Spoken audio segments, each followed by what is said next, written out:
आज मैं किसी टेक्निक के बारे में बात नहीं कर रही। मुझे उस जगह की बात करनी है जहां लोग अक्सर अटक जाते हैं। पढ़ना हो जाता है, समझना भी हो जाता है, पर अंदर से वो बात सेटल नहीं होती है।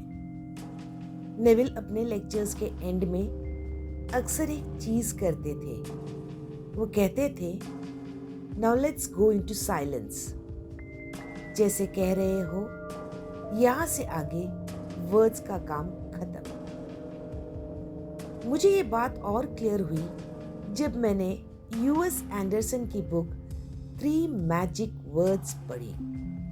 हर चैप्टर के एंड में वो एक्सप्लेनेशन बंद करते हैं और सीधा मेडिटेशंस देते हैं।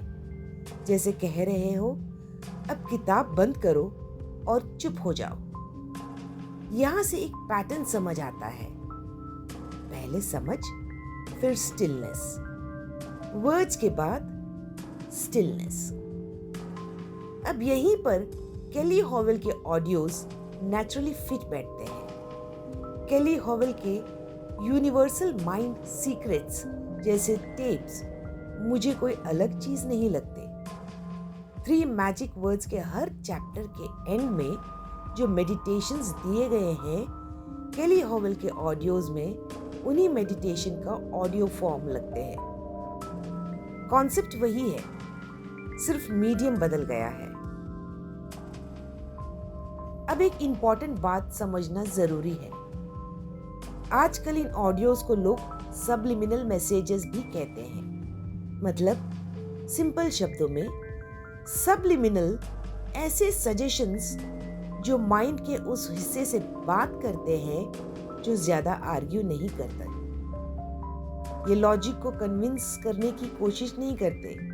ये माइंड को रिसेप्टिव स्टेट में ले जाते हैं और यहीं पर केली हॉवेल का काम नेविल के साथ रेजोनेट करता है। नेविल ने कभी भी फोर्स, एफर्ट या स्ट्रगल पर जोर नहीं दिया। वो हमेशा स्टेट की बात करते थे। Naturalness, ease, assumption without strain। केली हॉवेल के ऑडियोज भी माइंड को फोर्स नहीं करते, वो बस रेजिस्टेंस को सॉफ्टन कर देते हैं। अब मैं एक पर्सनल एक्सपीरियंस शेयर करती हूँ। जब मैंने केली हॉवेल के ऑडियोज शुरू किए थे, मैं उन्हें रिलैक्सेशन के लिए यूज नहीं कर रही थी। उस वक्त मेरे फेथ में क्रैक्स आ गए थे। नेविल समझ आ रहा था पर फील नहीं आ रहा था।